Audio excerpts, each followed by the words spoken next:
Number one, constantly thinking about the next big opportunity. Vision is something that makes you keep going. आप कुछ सोचते हो, फिर आप एक्शन लेते हो, फिर कुछ सोचते हो, फिर कुछ एक्शन लेते हो। लेकिन यहाँ पे हमें थोड़ा पैटर्न चेंज करने की जरूरत है। हम क्या कर सकते हैं जिसकी वजह से हमारा जो पोटेंशियल है हाईएस्ट उसको हम अचीव कर पाए, जिसकी वजह से हमारा जो एंटरप्रेन्योरियल एक्यूमेन है वो स्ट्रांग होता चला जाए। आपको करना ये है, आपको सोचना है कि नेक्स्ट ऐसी क्या चीज़ है जो हमें चैलेंज करेगी, नेक्स्ट ऐसी क्या चीज़ है जिसके वजह से हम जो अपना हाईएस्ट पोटेंशियल है उसको अचीव कर पाएंगे। हमारे टाइम का सही यूटिलाइजेशन क्या चीज़ को करके होगा, ऐसी कौन सी अपॉर्चुनिटी मार्केट में घूम रही है जिसकी तरफ हम अपना अटेंशन, अपना सारा समय, अपनी एनर्जी देंगे तो हमारा जो हाईएस्ट पोटेंशियल है अपने रिसोर्स का, हमारे टाइम का, उसका सही यूज़ हो पाएगा, हमारे टाइम का सही यूज़ हो पाएगा। ऐसे करके जब आप सोचते हो तो आपको पता चलते जाता है कि मार्केट में अगली नेक्स्ट अपॉर्चुनिटी क्या है जो बड़ी है, जिसकी वजह से आपका जो एक्यूमेन है वो स्ट्रांग होता चला जाएगा।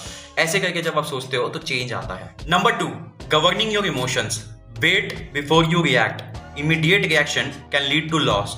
मैं क्लिप देख रहा था तो उस क्लिप में जो बंदे थे वो बता रहे थे कि वो कोई डील क्लोज करने गए थे कहीं पे किसी पार्टी के साथ। तो वो जब वो डील क्लोज कर रहे थे, जैसे ही डील क्लोज हुई उन्होंने इमीडिएट अपना रिएक्शन दिखा दिया। उन्होंने अपने सारे इमोशन, सारे फीलिंग को एकदम खुलकर बाहर आने दिया। He was very happy, he was laughing, he was smiling and he was very excited after that deal got close.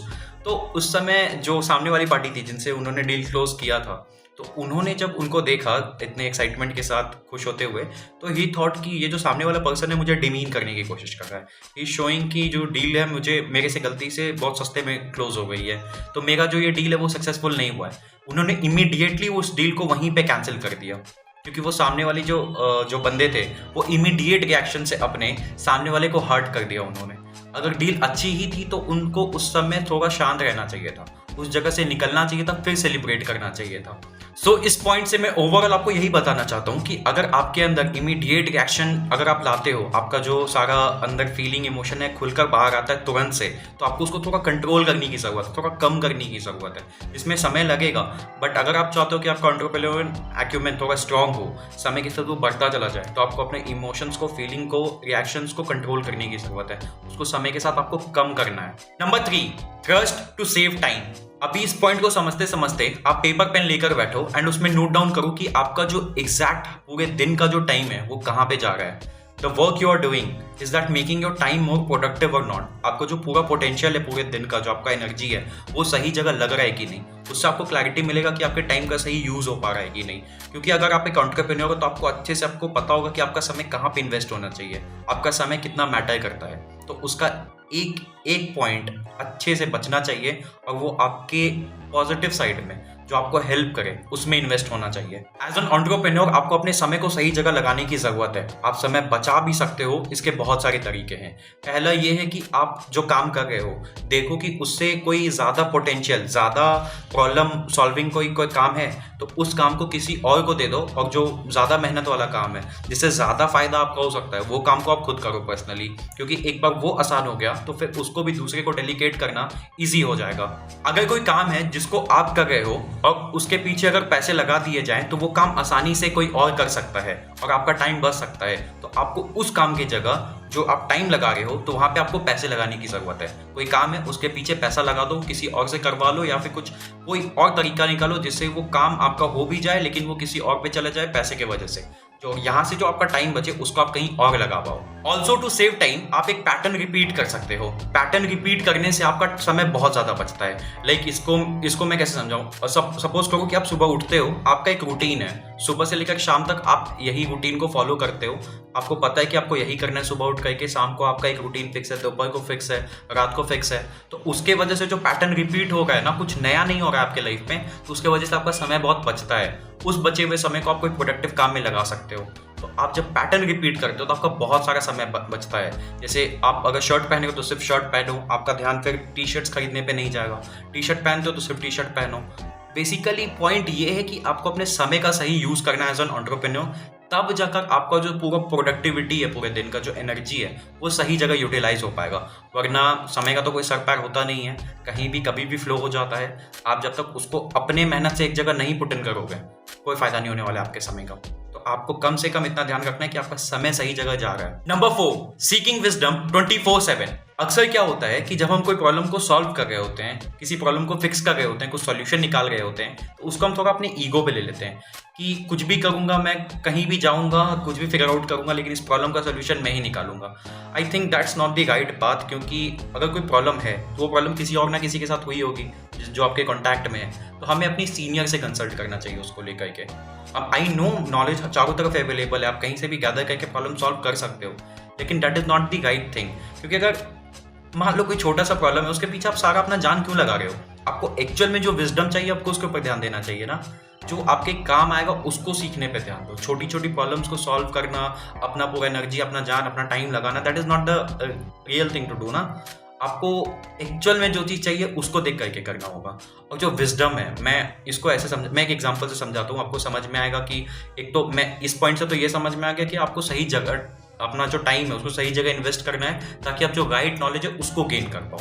एक चीज मैं बताता हूँ, वहाँ बहुत इंटरेस्टिंग है वो। अभी हाल ही की बात है, I was walking on a road, I just saw bangle, और मैंने उसे खरीदने के लिए उन सेलर को अप्रोच किया। Of course I was not buying that bangle for me.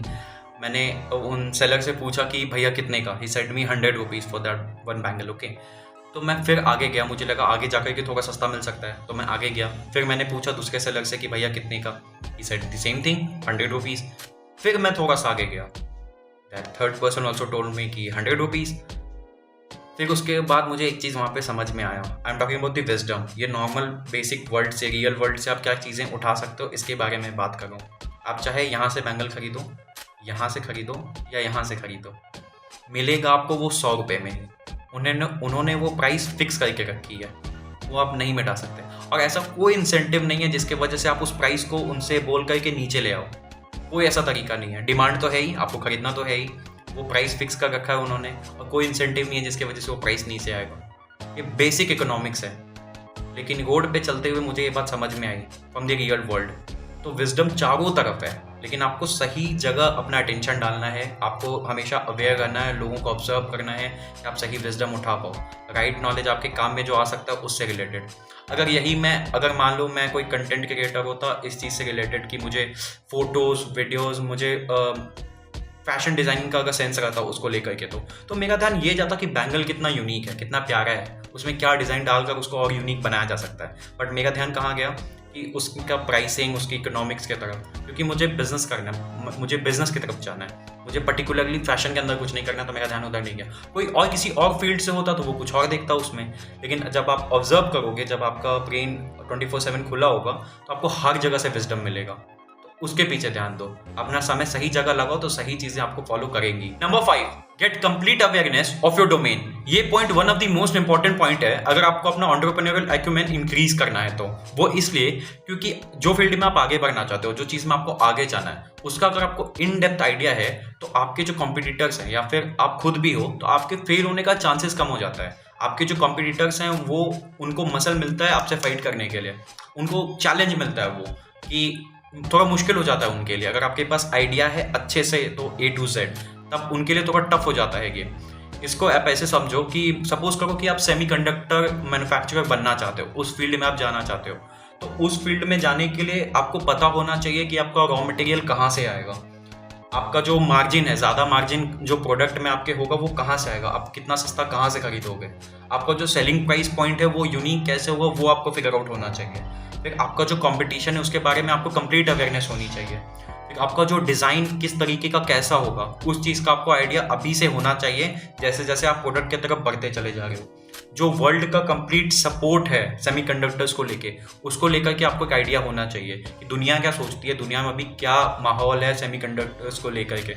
इस तरीके से जब आप चारों दिशा से सोचते हो, तब जो आपका प्रोडक्ट है वो थोड़ा यूनिक बनकर आता है।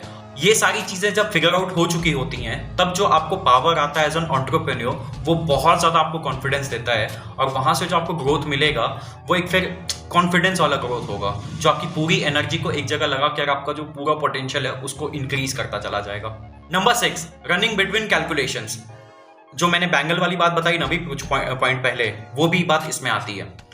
अगर आप इसको ऐसे सोचो कि कोई भी सामान अगर आप परचेज कर रहे हो, मार्केट से कुछ ऑर्डर कर रहे हो, तो सामने वाला जो बिजनेस है उसका कितना मार्जिन बच रहा है, उसमें उसको कितना प्रॉफिट हो रहा है। As an entrepreneur, as an business, आप जो प्रोडक्ट बेच रहे हो आपका कितना मार्जिन बच रहा है, आपके कंपटीटर का कितना मार्जिन बच रहा है, कोई भी प्रोडक्ट आप खरीद रहे हो उसमें कितना मार्जिन बच रहा है सामने वाले का, चाहे आप बुक खरीद रहे हो, चार्जर खरीद रहे हो, फ़ोन खरीद रहे हो, फ़ोन कवर ले रहे हो, बुक ले रहे हो, कॉपी ले रहे हो, जो कुछ भी आप ले रहे हो, आपको एक आइडिया मिलता रहना चाहिए कि कितना मार्जिन किसका बच रहा है। क्योंकि आप मार्केट में हो, देखो इससे डायरेक्टली फ़ायदा तो आपको कुछ नहीं होगा, लेकिन इनडायरेक्ट आपका जो यहाँ पे कैलकुलेशन का जो स्पीड है वो बढ़ता चला जाएगा।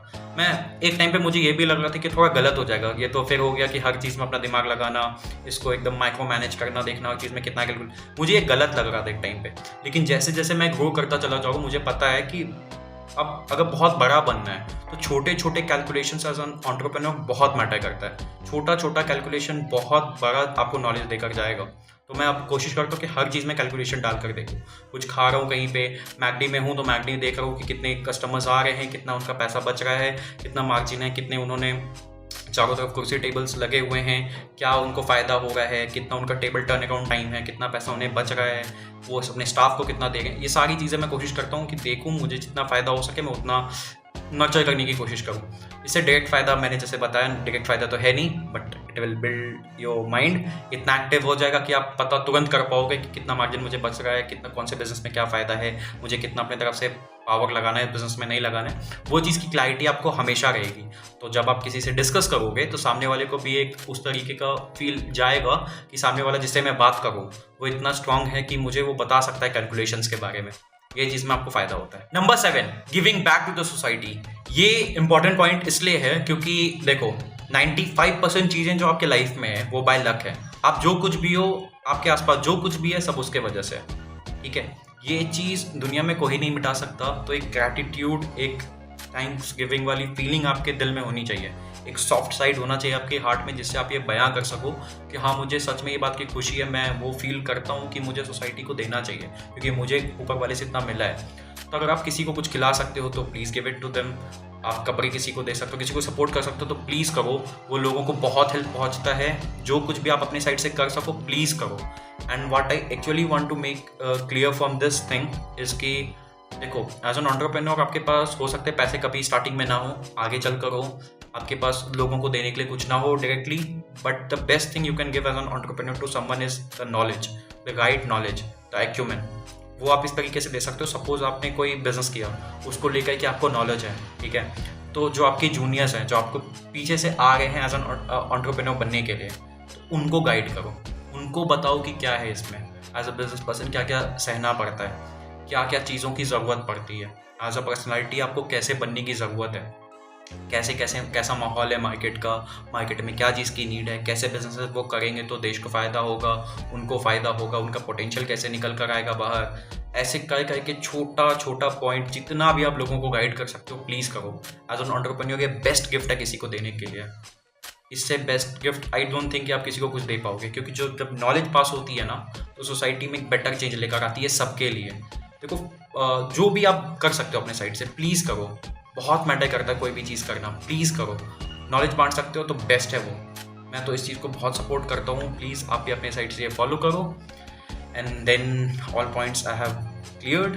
तो thank you for watching here and please लोगों को कंट्रीब्यूट करो। Thank you so much. अब मिलते हैं नेक्स्ट वीडियो में। All the best.